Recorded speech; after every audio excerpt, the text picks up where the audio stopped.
Welcome back to another technical deep dive here in the debug zone. Today we're tackling a big question and breaking it down with insights from other users.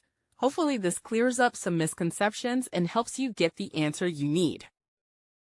So buckle up, stay a little curious, and let's jump right in.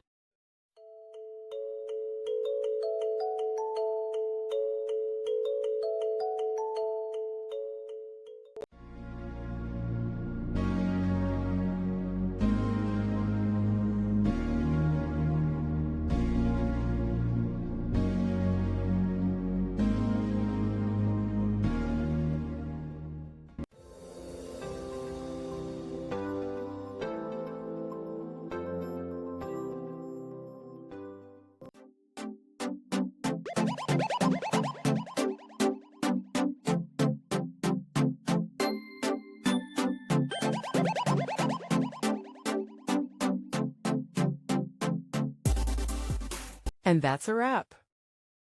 I hope you found the answer you were looking for. If you did, take a second to hit that subscribe button. It really helps out. And let me know in the comments which solution worked best for you. See you next time in the debug zone.